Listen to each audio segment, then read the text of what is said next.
할렐루야. 우리가 흔히 사용하는 한자 성어 중에 사면초가라는 말이 있죠. 근데 그 유래가 있더라고요. 중국 초나라가 한나라에게 패하고 나서 그 성이 한나라 군사들에게 포위가 되었을 때 이 한나라 장수 하나가 이 초나라 포로에게 그 초나라 노래를 부르게 했습니다. 그랬더니 그 노래를 들은 그 안에 있던 초나라 군사들이 고향 생각, 집 생각이 나서 이탈을 했어요. 진지를 이탈하는 것입니다. 그래서 이 한나라가 세운 전략이 군사들을 시켜서 사방에서 초나라 노래를 부르게 한 거예요. 초가가 그 초나라 노래입니다. 그랬더니 더 많은 그런 초나라 군사들이 이탈하고 투항하게 되었다는 거죠. 그래서 이 사면초가라는 말은 말 그대로 사방이 초나라의 노래라는 그런 뜻입니다. 보통은 우리가 아무에게서 또 도움을 받지 못하고 아주 곤란한 그런 지경에 빠질 때에 이 말을 쓰죠. 근데 오늘 본문에 보면 이런 사면초가의 장면이 나오고 있습니다. 여러분, 엘리사 선지자 때 아람이란 나라가 당시 북이스라엘의 수도였던 사마리아 성을 포위했어요. 그래서 여러분, 오늘 읽은 전장의 6장의 24절에 보시면, 열왕기하 6장 24절에 보시면 아람이 이 성을 완전히 포위했습니다. 여러분, 전쟁에서 성을 포위하는 목적이 무엇입니까? 그 성으로 들어가는 식량이라든지 물자라든지 이런 것들을 완전히 차단하는 거죠. 그래서 결국 그 성 안에 있는 사람들이 고통을 받고 곤란을 겪고 투항을 하게 되는 것입니다. 여러분, 열왕기하 6장 25절을 보시면 당시에 이 포위를 당한 사마리아 성의 상황을 잘 그려주고 있습니다. 6장 25절 한번 같이 읽어보겠습니다. 6장 25절입니다. 아람 사람이 사마리아를 애워싸므로 성중이 크게 줄여서 나귀 머리 하나에 은 80세겔이요 비둘기 똥 4분의 1 값에 은 5세겔이라 하니. 여러분, 원래 성경에서 이 나귀는 부정한 동물이기에 먹지 않습니다. 게다가 이 나귀 머리는 먹기가 굉장히 나빠서 제일 값싼 고기였다는 거예요. 그런데 그 나귀 머리 하나가 은 80세겔, 지금으로 환산하면 1년 연봉입니다. 나귀 머리 하나에 1년 연봉을 내고 먹어야 돼요. 지금 이 사마리아 성은 사람이 살 수 있는 상황이 아닌 거죠. 또한 여기에 비둘기 똥이 나오는데 이것은 여물지 않은 콩처럼 아주 영양가 없는 음식 찌꺼기를 말한다고 합니다. 그런데 어떤 역사학자는 이 비둘기 똥이 실제 똥일 수도 있다. 보통 이 성이 포위가 되고 기근이 심해지면 실제로 동물이나 사람의 배설물을 먹었다는 이야기입니다. 한마디로 이 성에 먹을 게 아무것도 없으니까 보이는 건 다 먹었다는 얘기입니다. 그런데 이것은 시작에 불과해서 여러분 6장 28절 이하를 보면 차마 눈뜨고 볼 수 없는 끔찍한 상황이 벌어집니다. 한 여자가 왕에게 와서 울며 불며 뭐라고 하는가 하면 자기 이웃의 한 여자가 하루는 와서 먹을 게 없으니까 오늘은 네 아들을 먹고 내일은 내 아들을 먹자 그러더래요. 여러분, 사람이 며칠을 굶으면 눈이 돌아간다 그러죠. 그 아들을 먹었어요. 그렇게 했습니다. 다음 날 이제 네 아들을 먹자 그러니까 그 아들을 숨겨놨다고 울며 불며 그렇게 항의를 하는 것입니다. 여러분, 지금 이 상황이 그려지십니까? 한마디로 지옥이죠, 지옥.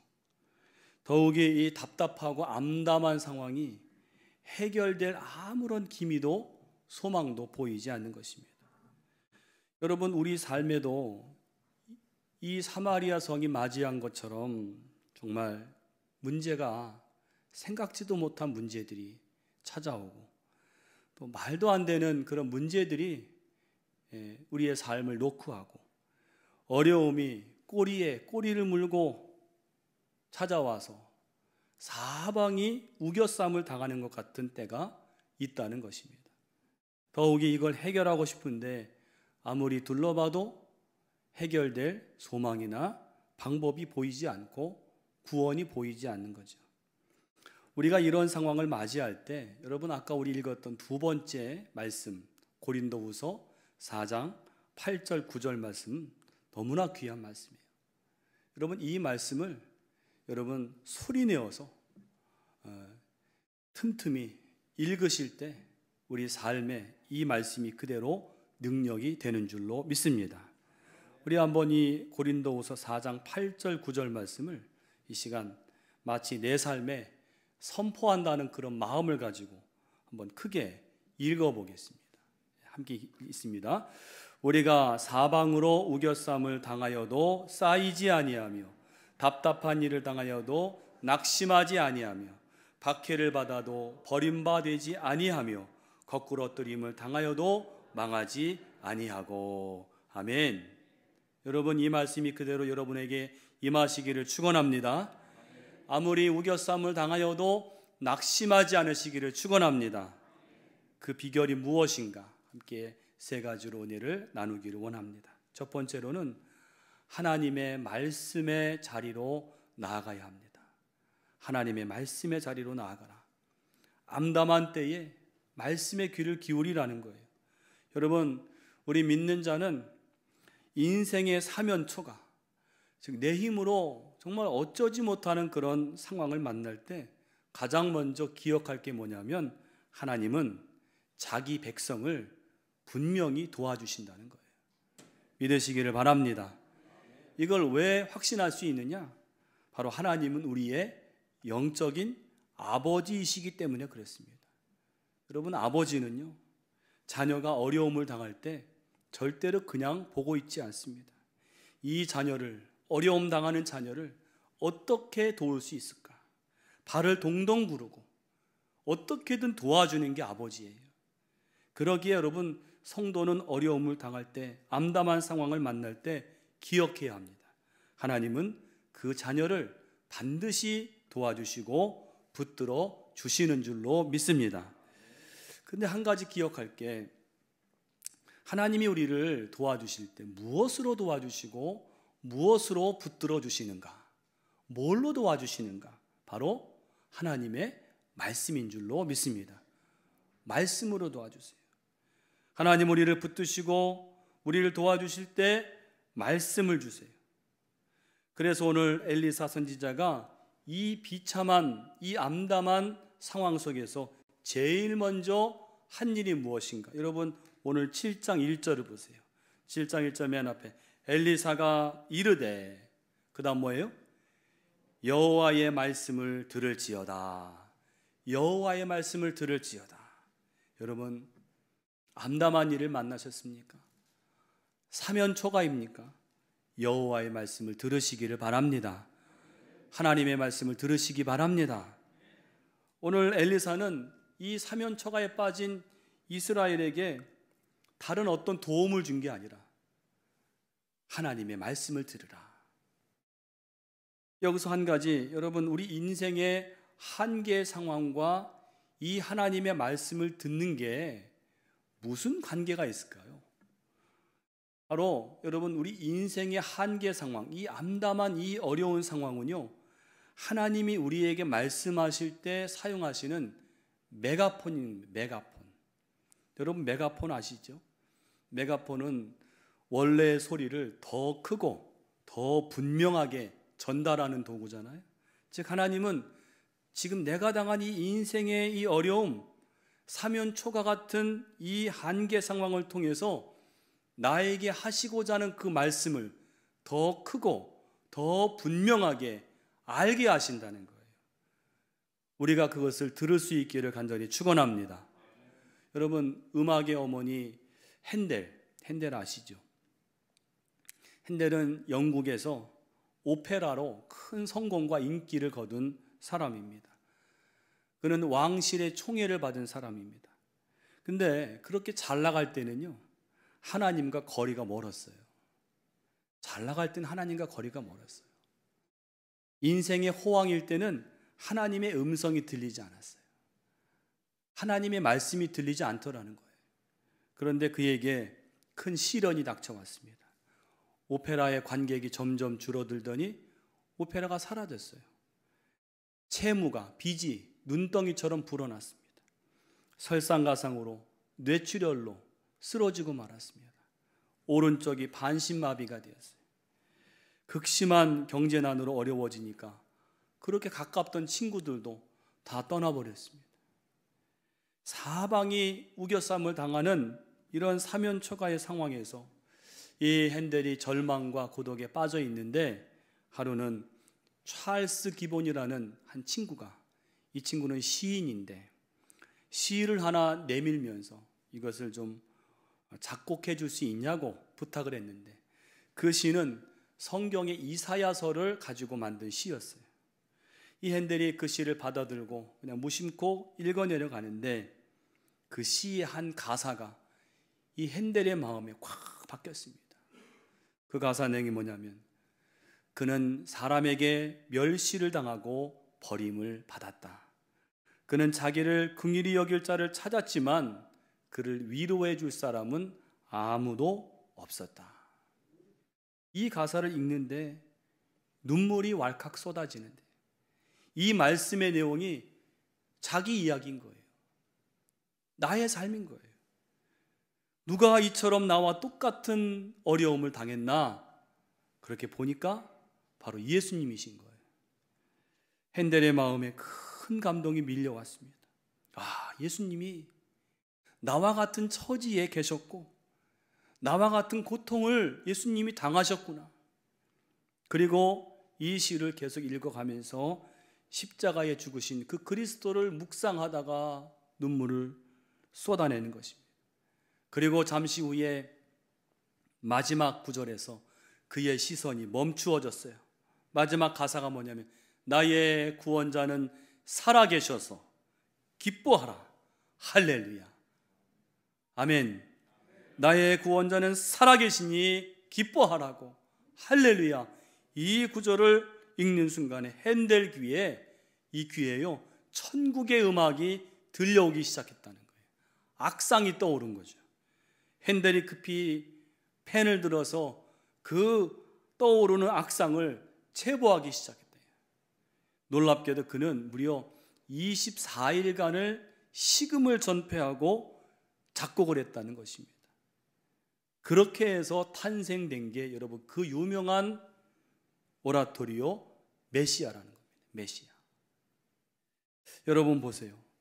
오늘 우리 믿는 자에게, 핸델에게 찾아온 이 인생의 극심한 어려움과 사방이 우겨쌈을 당하는 이 상황을 하나님은 메가폰으로 사용하셔서 그 메가폰을 통해서 하나님이 하시고자 하는 그 말씀을 더 크고 더 분명하게 이 핸델에게 알려주셨다는 것입니다. 여러분, 우리도 하나님의 말씀을 우리의 모든 상황들을 통해서 들을 수 있는 저와 여러분이 되시기를 간절히 축원합니다. 그렇다면 오늘 엘리사가 전한 하나님의 말씀은 어떤 말씀이었는가? 한번 보시면 7장 1절입니다. 우리 1절 말씀, 엘리사가 어떤 말씀을 선포했는가 같이 읽어보겠습니다. 엘리사가 이르되 여호와의 말씀을 들을지어다.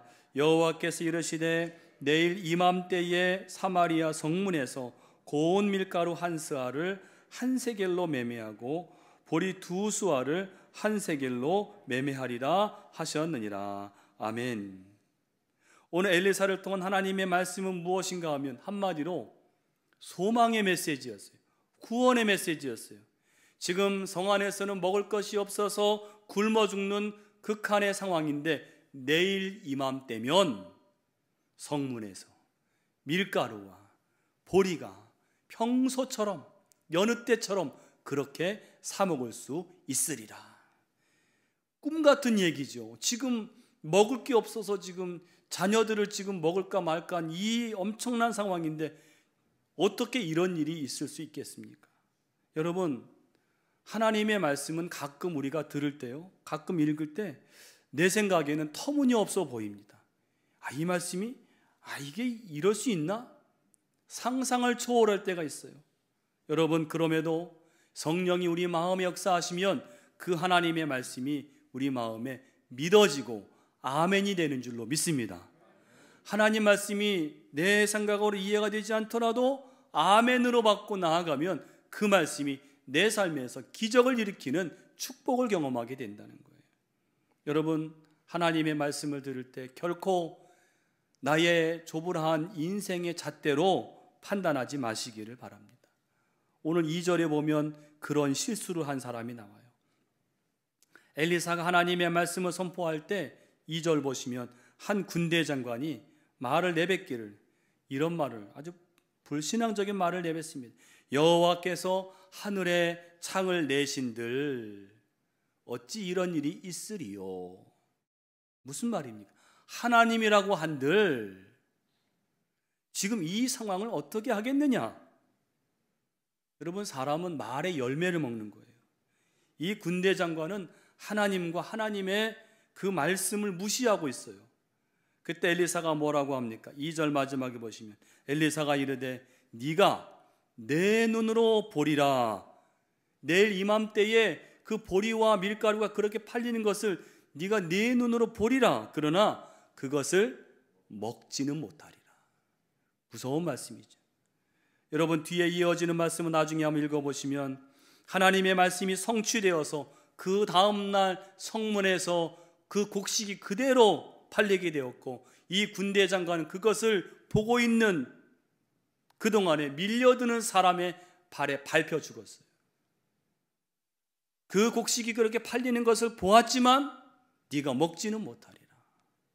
말씀이 그대로 이루어졌어요. 여러분, 하나님의 말씀, 하나님을 경외하시는 우리 모두가 되시기를 간절히 축원합니다. 우리가 사방으로 우겨쌈을 당하는 그 상황, 어려움을 당할 때 우리가 다른 곳으로 나갈 게 아니라 하나님 앞으로, 하나님의 말씀 앞으로 나아가라는 거죠.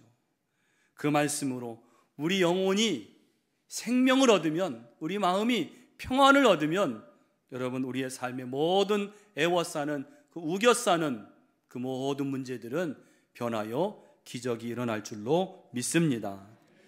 두 번째로, 하나님은 믿음의 소수를 사용하신다는 거예요. 믿음의 소수. 특별히 공동체가 사방이 우겨쌈을 당하는 위기를 맞이할 때 그걸 돌파하는 것은 다수가 아니라 믿음의 소수라는 거예요. 여러분, 하나님께서는 다수를 쓰시는 게 아닙니다. 소수를 사용하십니다. 또 세상에 능한 자, 지혜 있는 자, 강한 자를 쓰시는 게 아닙니다.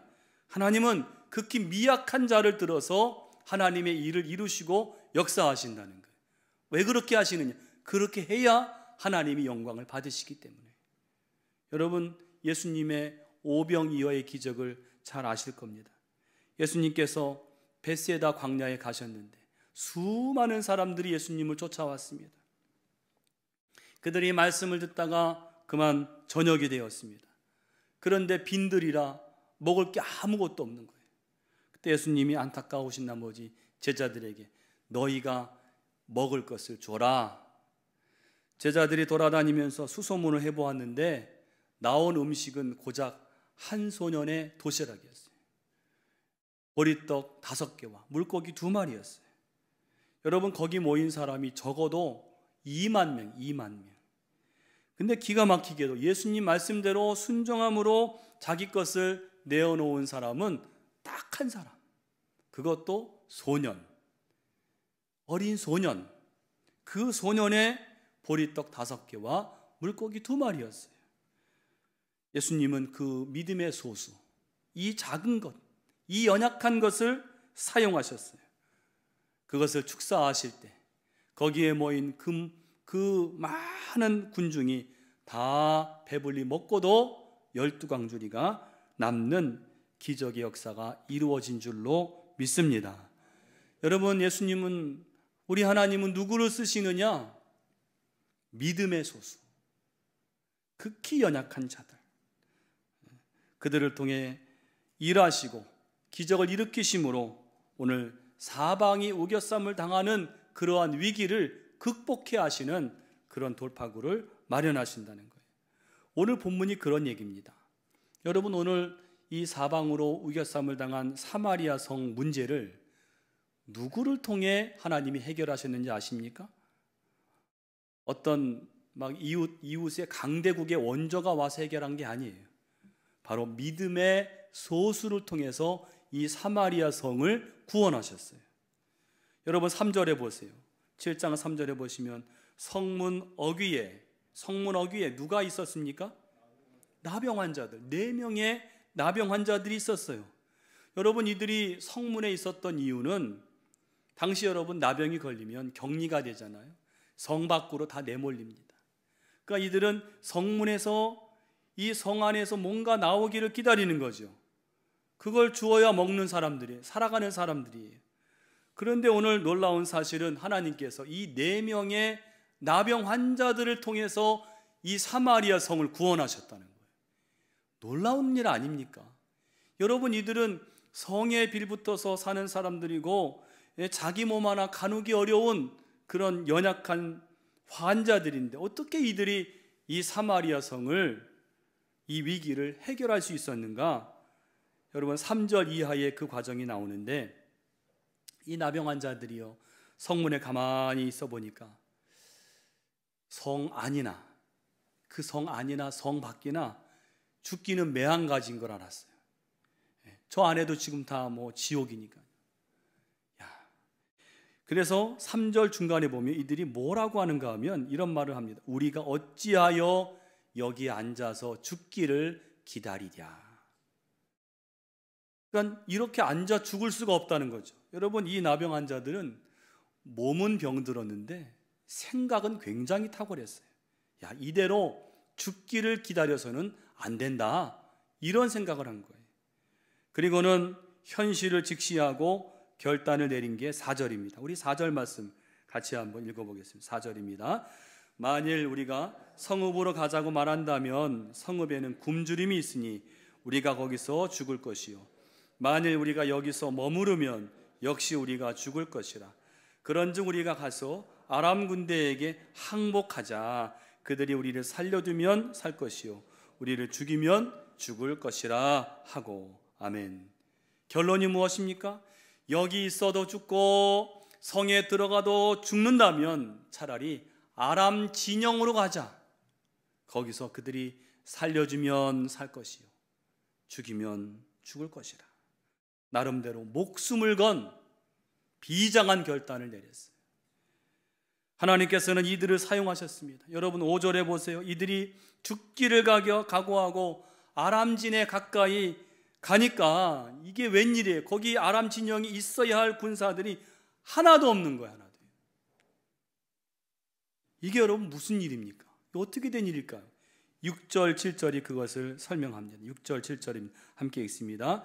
이는 주께서 아람 군대로 병거 소리와 말소리와 큰 군대의 소리를 듣게 하셨으므로 아람 사람이 서로 말하기를 이스라엘 왕이 우리를 치려하여 햇사람의 왕들과 애굽 왕들에게 값을 주고 그들을 우리에게 오게 하였다 하고 해질 무렵에 일어나서 도망하되 그 장막과 말과 나귀를 버리고 진영을 그대로 두고 목숨을 위하여 도망하였습니다. 아멘. 어떻게 된 일입니까? 말씀을 종합해 보면 나병 환자들이 죽기를 각오하고 아람 진영으로 걸어갈 때 하나님은 이 아람 군대로 하여금 엄청난 환청을 듣게 하셨어요. 환청. 어떤 환청입니까? 바로 병거 소리, 말소리, 큰 군대의 소리가 들리게 한 거예요. 아마도 이 4사람의 그 걸어가는 소리를 그런 엄청난 환청으로 바꾸신 게 아닌가 생각합니다. 그래서 이 아람 군대가 그 소리만 듣고 이거는 엄청난 거대한 지원군이 온 줄로 알고 혼비백산 거기에 있는 모든 것을 다 놓고 가버린 거예요. 여러분 보세요. 사마리아를 우겨싸서 그 백성이 꼼짝없이 죽도록 만들었던 이 거대한 아람의 군대가 한순간에 물러갔어요. 원인이 사라졌어요. 누굴 통해서요? 나병 환자. 그 연약한 나병 환자. 여러분, 하나님은 우리를 구원하시기로 작정하시고 은혜 주시기로 작정하시면 그 무엇을 통해서도, 그 누구를 통해서도 반드시 하나님의 일을 이루시는 줄로 믿습니다. 그것이 하나님이에요. 왜 하나님이 강한 자를 쓰시지 않느냐? 왜 하나님이 다수를 쓰시지 않느냐? 하나님이 영광을 받으실 수가 없어요. 여러분, 우리 생각에 이것 가지고 뭘 하겠는가? 이 오병 이어가지고 뭐 하겠는가? 여기 있는 이렇게 연약한 사람이 뭘 하겠는가? 바로 그것을 통해서 하나님은 일하신다니까요. 여러분, 저는 바라기는 여기에 계신 우리 모든 분들이 하나님이 사용하시는 믿음의 소수가 되시기를 축원합니다. 믿음의 소수가 되셔서 나를 통해서 하나님의 역사를 이루어가는 것을 볼 수 있는 우리 모두가 다 되시기를 간절히 축원합니다. 세 번째로, 은혜를 받은 자가 은혜를 나누라는 거예요. 은혜를 받은 자가 은혜를 나누라. 여러분, 우겨싸움을 당하여 죽게 된 이 상황을 벗어나려면 누군가는 은혜를 받은 대로 그 은혜를 나눌 때에 거기에서 사는 역사가 나타난 거예요.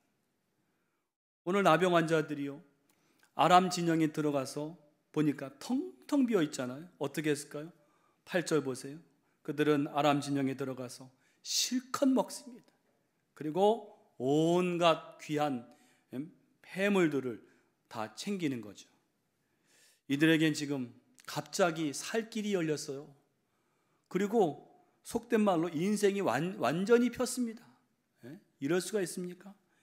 여기까지는 그냥 보통 사람들과 같아요. 그런데 9절에 보면 이들은 정말 탁월한 사람들입니다. 우리 9절 말씀 같이 한번 읽어보겠습니다. 나병 환자들이 그 친구에게 서로 말하되 우리가 이렇게 해서는 아니 되겠도다. 오늘은 아름다운 소식이 있는 날이거늘 우리가 침묵하고 있도다. 만일 밝은 아침까지 기다리면 벌이 우리에게 미칠지니 이제 떠나 왕궁에 가서 알리자 하고. 아멘. 대단한 사람들이에요. 그냥 자기들 잘 먹고 많은 것을 취하는 것에 급급한 것이 아니라 이렇게 해서는 안 된다. 이 아름다운 소식이 있는 날인데 이것을 빨리 가서 왕궁에 가서 알려줘야 된다. 여러분, 이들에게서 우리는 두 가지의 귀한 모습을 볼 수가 있습니다. 하나는 은혜의식입니다. 은혜의식. 그들이 뭐라고 말합니까? 우리가 이렇게 해서는 안 된다. 우리가, 여러분, 이 우리가는 어떤 우리입니까? 방금 전까지만 해도 어떤 사람들이었어요? 성에 들어가도 죽고 나와도 죽고 아람진에 가서 그들이 살리면 살고 죽이면 죽을 것이라 딱한 사람들이었어요. 죽을 위기에 있는 사람들이었어요. 그런데 이들이 한 게 뭡니까? 한 거는 단지 그냥 죽을 각오하고 아람 진영으로 걸어간 것뿐입니다. 그런데 이게 웬일입니까? 생명을 건진 건 물론이고 그들에게 상상할 수 없는 많은 그 복을 받게 되었잖아요. 이게 웬 은혜입니까? 이들이 그러니까 이거 우리가 한 게 아무것도 없는데 우리가 이런 은혜를 받았네. 은혜의식이에요. 또 한 가지는 책임의식입니다. 그들이 뭐라고 합니까? 오늘은 아름다운 소식이 있는 날이거늘 우리가 지금 침묵하고 있다면, 밝은 아침까지 기다린다면 우리에게 벌이 저 안에서는 지금 아비규환이잖아요. 사람들이 죽어가고 있잖아요. 그 왕궁에 가서 우리가 알려야 된다는 거죠. 오늘 우리는 이 나병 환자들의 모습에서 우리 자신을 보아야 됩니다. 우리도 은혜 받은 사람들이에요. 나병 환자들이 아무한 것이 없이 생명을 얻었고 또 풍성한 삶을 얻게 된 것처럼 여러분, 우리가 오늘 구원받은 거, 우리가 구원받은 거 우리의 어떤 공로입니까? 우리가 잘해서입니까? 아니잖아요. 하나님이 우리를 긍휼히 여기시고 우리가 예수를 믿는 믿음 하나 보시고 우리를 건져주시고 구원하신 줄로 믿습니다. 우리가 하나님의 자녀가 된 것 하나님의 은혜입니다. 오늘 이 자리에 이렇게 여러분, 이 세상에 수많은 사람들이 있지만 여러분, 우리가 이렇게 나와서 예배하는 것, 내가 나와서 아니에요. 하나님이 여러분들을 부르셔서 이 자리에 있게 하신 줄로 믿습니다. 복된 백성이 되게 하시기 위해서, 구원하시기 위해서 하나님이 이 자리에 우리를 있게 하신 거예요. 이게 은혜잖아요. 이 은혜의식이 있어야 됩니다. 여러분, 이 은혜를 받은 자는 어떻게 해야 되느냐? 책임의식이 있어야 돼요. 오늘 내가 경험한 이 놀라운 은혜를 아직도 모르고 세상에 빠져서, 이 세상에 취해서 어디론가 그 목적지를 알 수 없이 달려가는 수많은 인생들, 수많은 사람들을 볼 때에 내가 알고 있는 이 하나님, 내가 갖고 있는 이 구원의 은혜를 저들도 좀 알게 해야 되지 않겠느냐. 이런 책임의식이 우리에게 있어야 한다는 것이죠. 여러분, 은혜 받은 자가 은혜를 나눌 때에 오늘 사방이 우겨쌈을 당하는 이 성안의 위기가 물러가게 되었다는 거죠.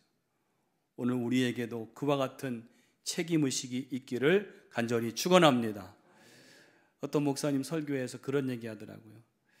다른 목사님이 그 목사님, 아니 이 교회는 이렇게 크고 이렇게 많은 일들을 하는데 이렇게 교회가 어떻게 이렇게 평안하고 든든하게 서갑니까? 여러분, 요즘에 교회들이 다 평안한 게 아니잖아요.